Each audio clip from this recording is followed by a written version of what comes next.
Welcome to the Health Flow Podcast. I'm your host, Jean Armand.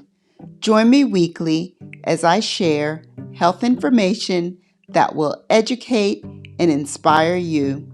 Please consider supporting this podcast by listening, subscribing, and rating. You can also support future episodes by making small monthly donations. Once again, welcome to the Health Flow Podcast.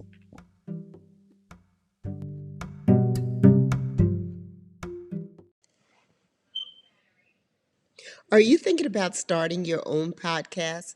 If so, Anchor is the easiest way to make a podcast. Let me explain. Number one, Anchor is free. Anchor has all the creation tools that allow you to record your podcast and edit it right from your phone or computer.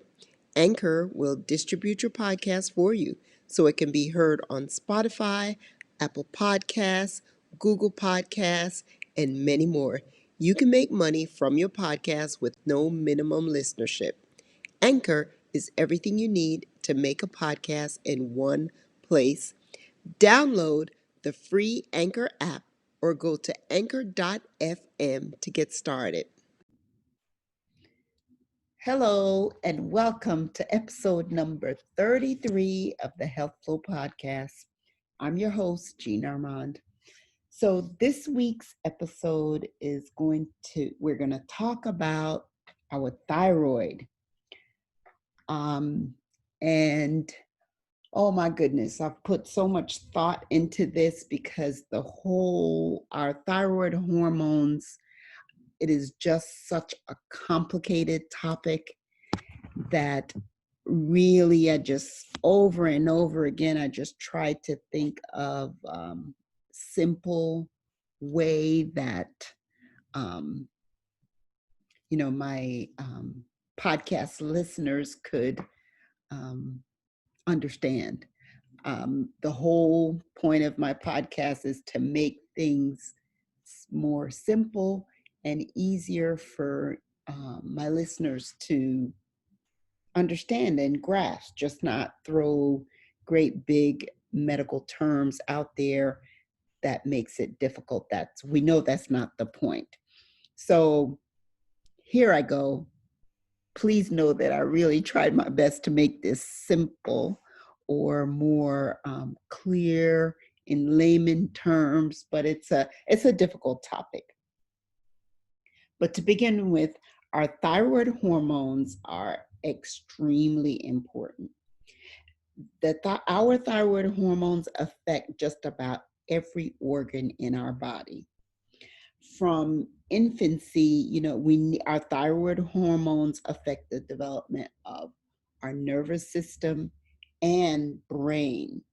And as we become adults, all of our metabolic activity is affected by our thyroid hormone. In order to assess the thyroid function, really there's three main laboratory tests that's done by your blood to assess the function of your thyroid. And that's your thyroid stimulating hormone, which is referred to as your TSH, your T4, which is your thyroxine, and the T3, which is your triiodothyronine.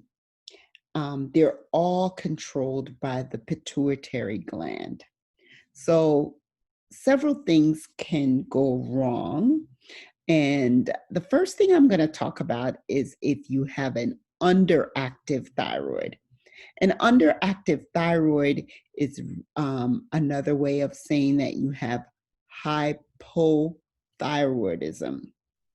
So hypothyroidism is an underactive thyroid. One main cause of hypothyroidism, well, first is an autoimmune disease. So you can have an autoimmune thyroid disease named Hashimoto's disease. And that's usually the most common cause of hypothyroidism.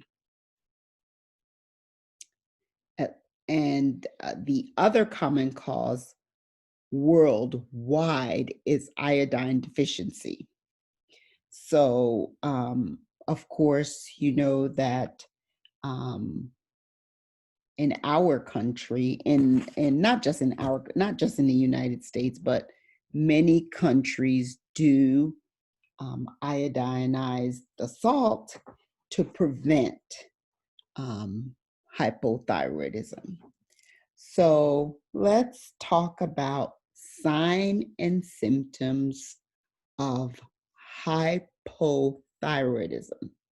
So you can have symptoms such as fatigue, feeling cold, poor memory, poor concentration. You can have something we call dyspepsia, which is like a bad taste in your mouth. You can have weight gain. A person can feel short of breath. They can have a hoarse voice,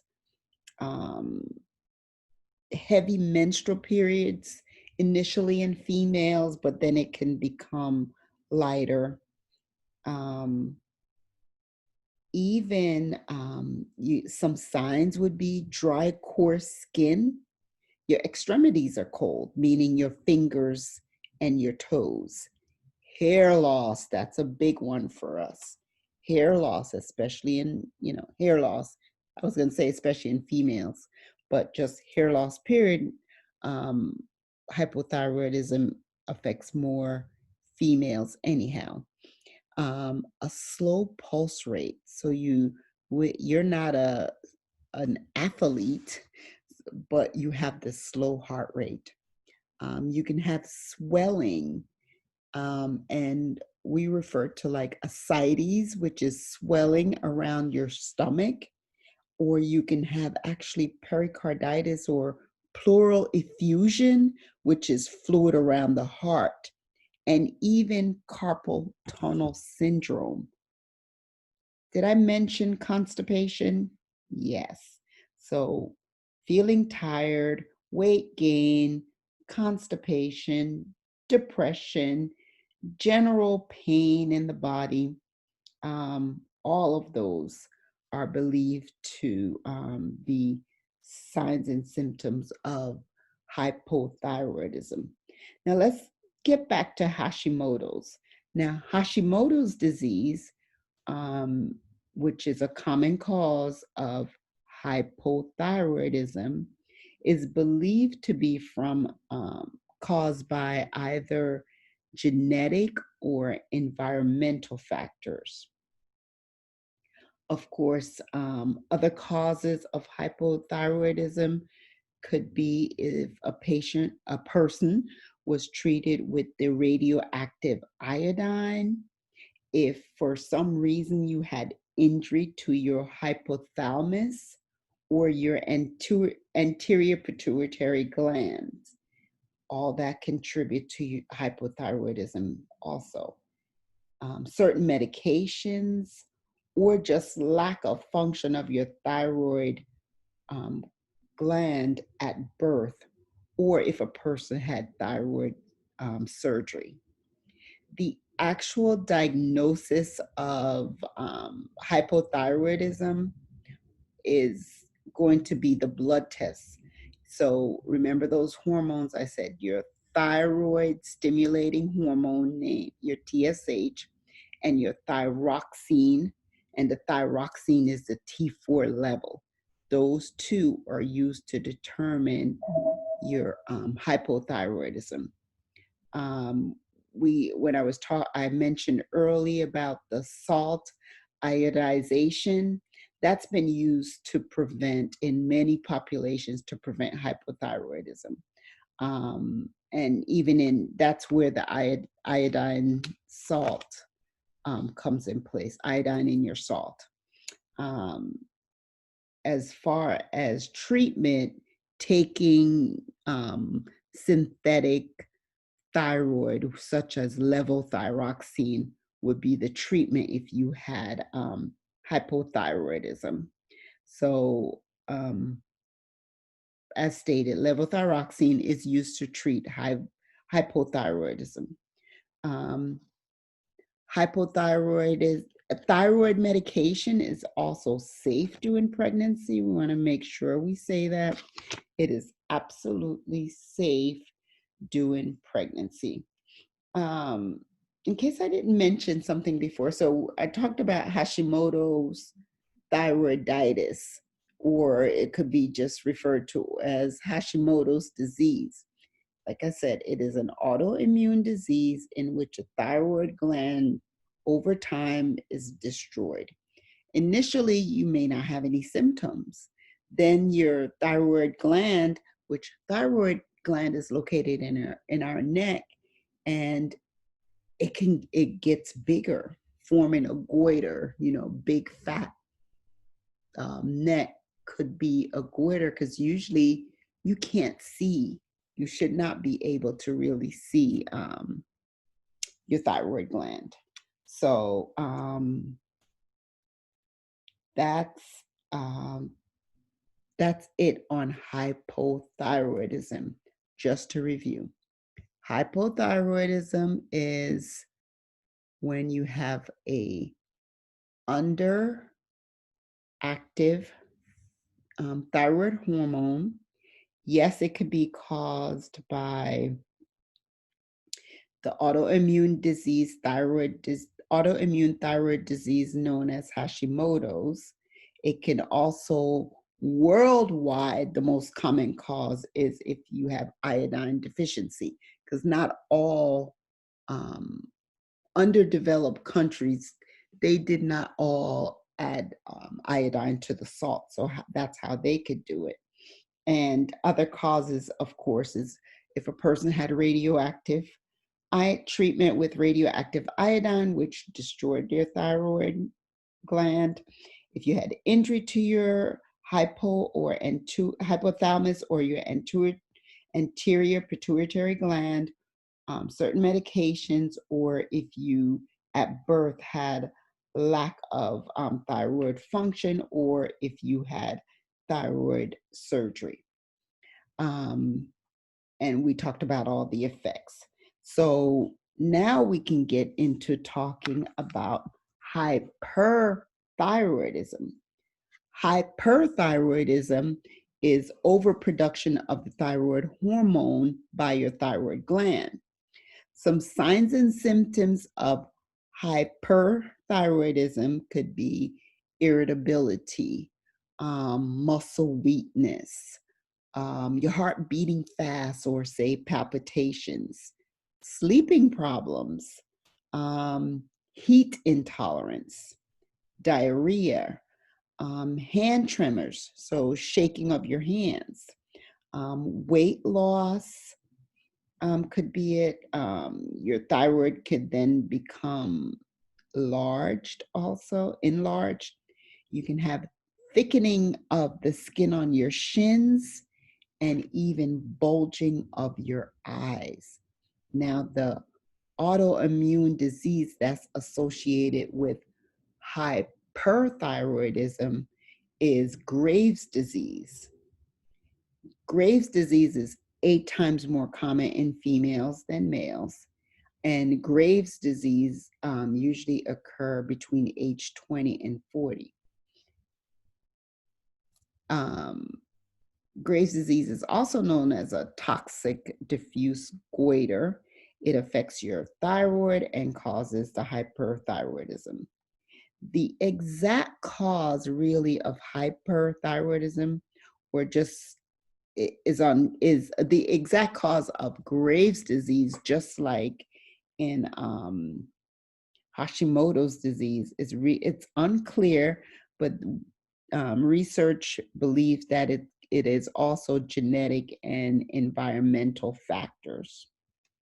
Graves' disease is the cause about, they say, 50 to 80% of all the cases of hyperthyroidism in the United States.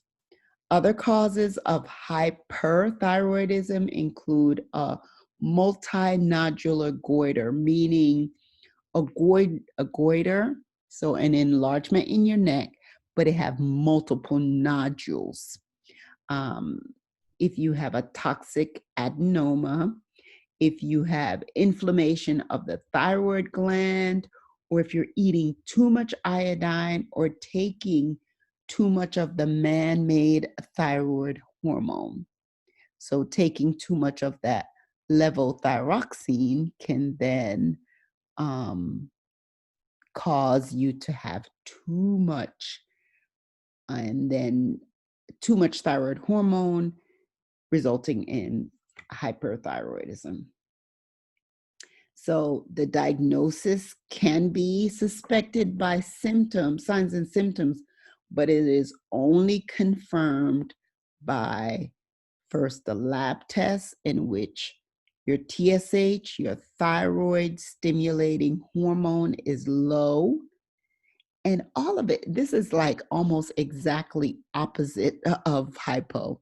So your thyroid stimulating hormone would be low if you have an overactive, if you have hyperthyroidism. So it's low because you have lots of overproduction of thyroid hormones. So therefore, just like its name, the thyroid stimulating hormone should be low because it's not going to be high. It's only high when it's stimulating and producing more thyroid, and it's going to shut off because this is a negative feedback effect. It's not going to produce more if your blood level of the thyroid hormone is elevated. So you would have a low TSH, and then you would have a high T3 and T4, the thyroxine and the other iodine thyrine.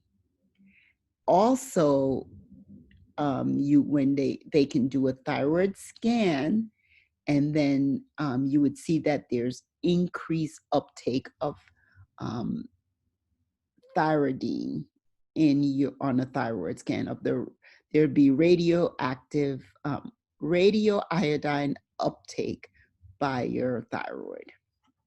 So that would also be confirmed diagnosis. Now, how can we treat hyperthyroidism? Treatment really depends on the cause. So you could be treated with the radioiodine therapy.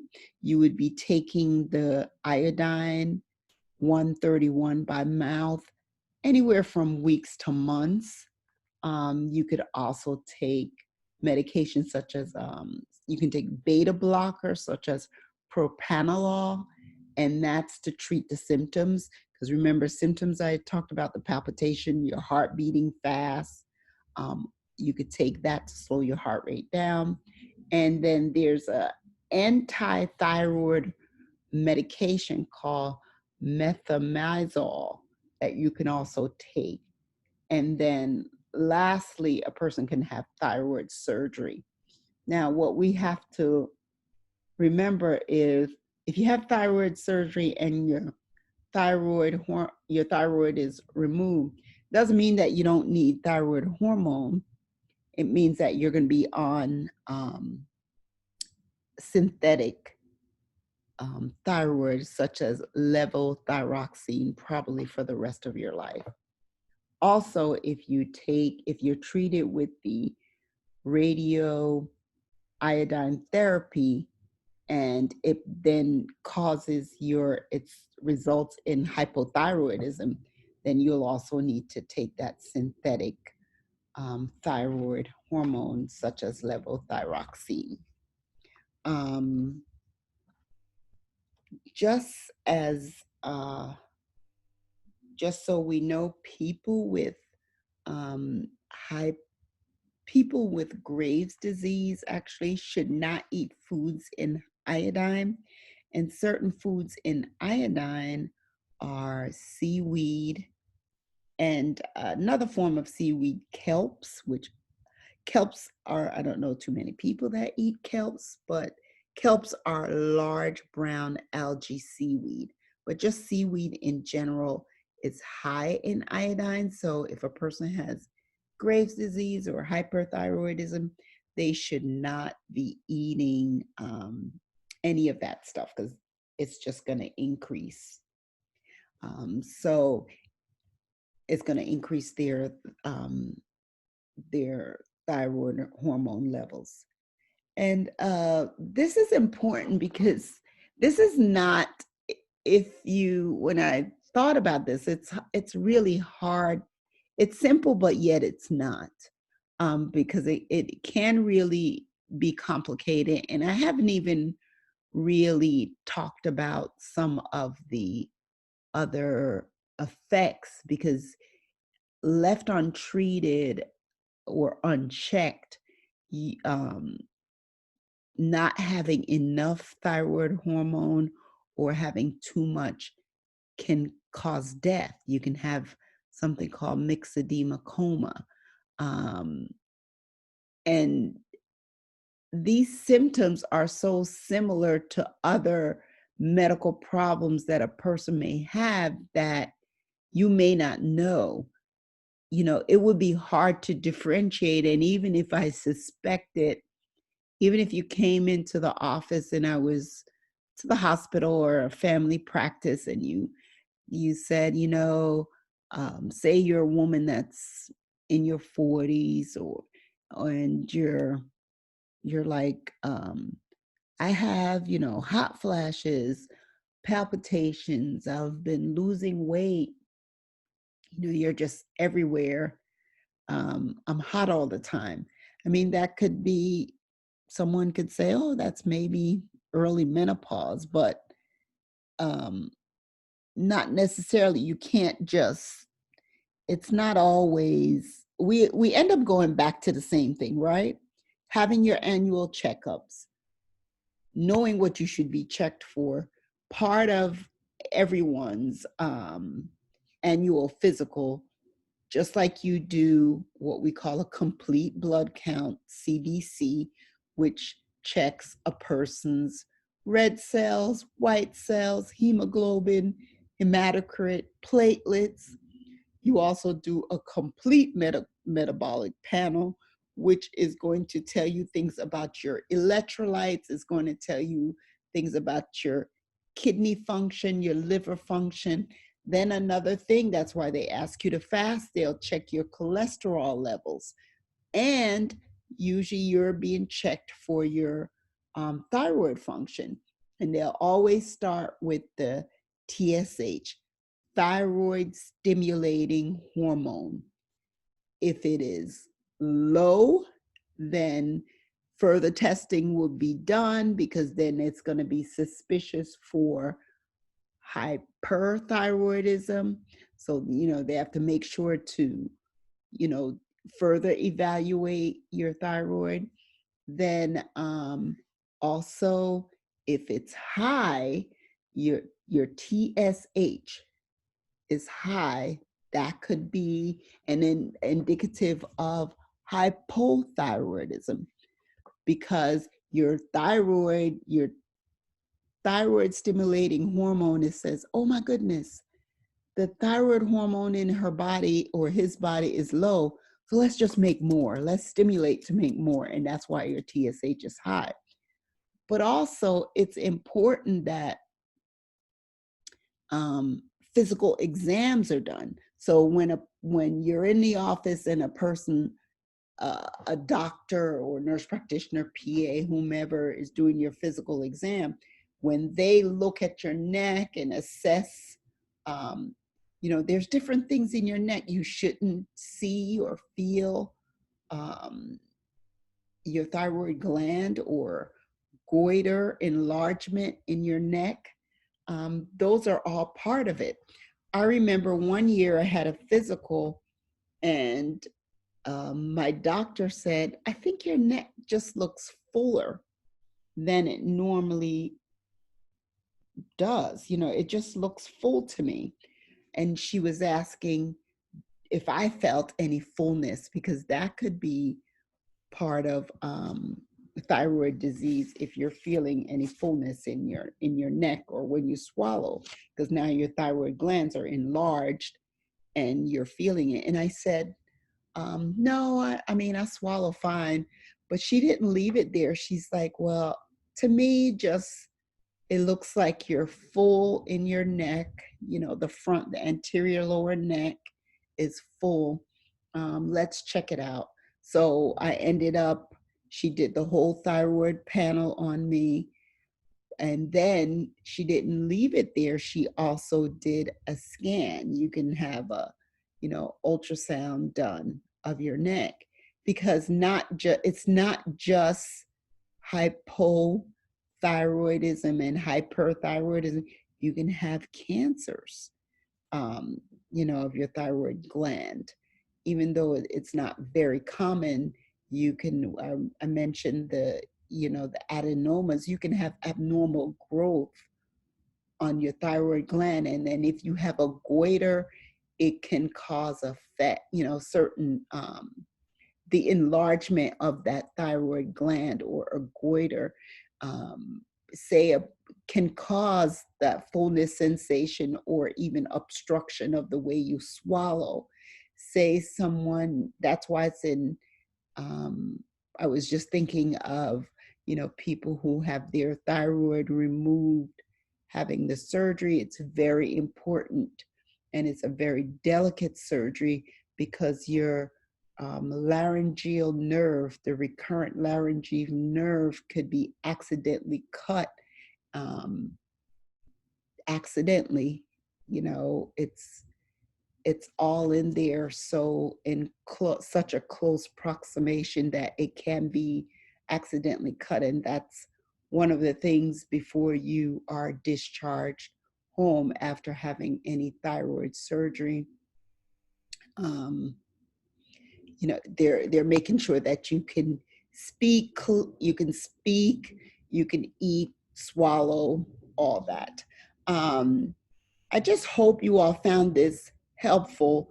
The take home is that our thyroid hormone is a very important hormone.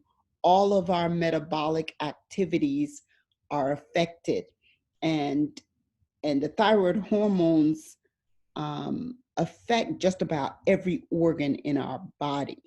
So, like I was saying, just to go over, if you have a lack of thyroid hormone, which we call hypothyroidism. Hypothyroidism can be caused by a Hashimoto's, which is an autoimmune disease, which that is either caused by genetic or environmental factors. If your thyroid is underactive, you can have things, signs and symptoms such as fatigue, feeling cold, poor concentration, poor memory, heavy menstrual periods, dry, coarse skin. Your fingers and toes are always cold. Hair loss, that's a big one. Slow pulse rate, swelling, carpal tunnel, ascites, which is like increasing, like swelling around your abdomen, and fluid around your heart. And those things are as it gets worse. Now, if you have, and did I say weight gain, and also constipation. If your thyroid hormone is overactive, you can have palpitations, your heart's beating fast, sleeping problem, muscle weakness, heat intolerance, diarrhea, hand tremors, enlarged, um, your thyroid becomes enlarged. You can have thickening of your skin on the shins and the bulging of your eyes, of a person's eyes, almost like they want to just shoot out. So, um, take home, if you have symptoms like this, you need to be evaluated by your primary care physician. Um, they can do the test and the scan. It's important to do the blood test, scan of your thyroid gland, and also a physical exam. All right. Thank you. I hope you learned something.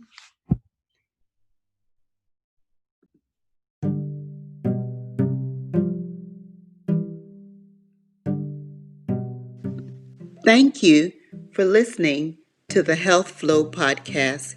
Your support is much appreciated. It is my goal to share health information that you find helpful. Email topics of interest to thehealthflow@gmail.com. Follow me on Instagram at thehealthflow, also on Facebook at The Health Flow. Don't forget to subscribe, rate, and share. Until next time, keep your health flowing.